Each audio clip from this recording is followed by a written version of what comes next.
یعنی یہاں شہداء کے جنازے ہوں کسی کو دکھانے کی اجازت نہیں. سچی بات یہ ہے یہاں شہیدوں کی گنتی کسی کو بتانے کی اجازت نہیں. جہاں زخمی ابھی بھی پڑے ہوئے ہیں اسپتالوں میں کسی کو ان کو جا کر دیکھنے کی اجازت نہیں. اور پوسٹ مارٹم کے لیے 48 گھنٹے ہو گئے ہیں. تمام جگہ پر ہم باڈیز لے کر تمام سرکاری اسپتالوں میں مجسٹریٹ کی عدالتوں میں پھر رہے ہیں کہ ہمیں کورٹ آرڈر دیں تاکہ ہم ان کا پوسٹ مارٹم کروا سکیں. وہ کورٹ آرڈر نہیں دیے جا رہے. وکلاء صبح سے لے کر شام تک کچہریوں میں بیٹھے ہوئے ہیں. کوئی سننے کے لیے تیار نہیں ہے کہ یہ ہوا کیا ہے اور یہ ظلم آپ کے ساتھ کس نے کیا ہے, کیوں ہو رہا ہے. اور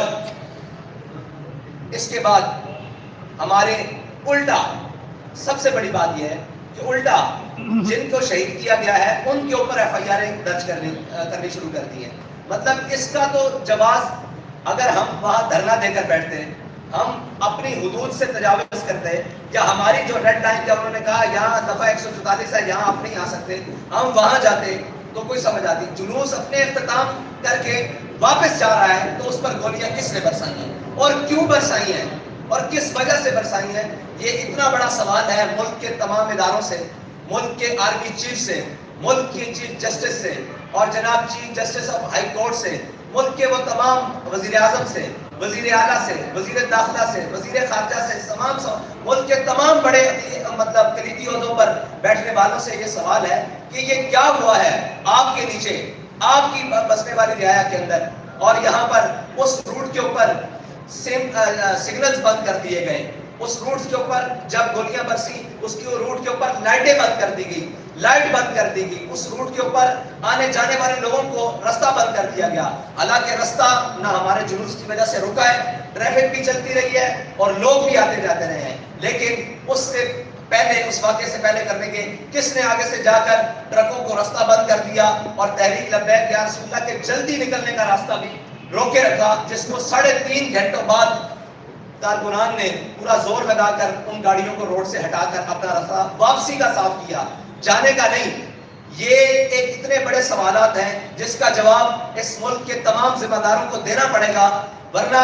یہ بدماشی کہ جناب جس کا جب دل چاہے وہ مار دے اور جس کو مار دے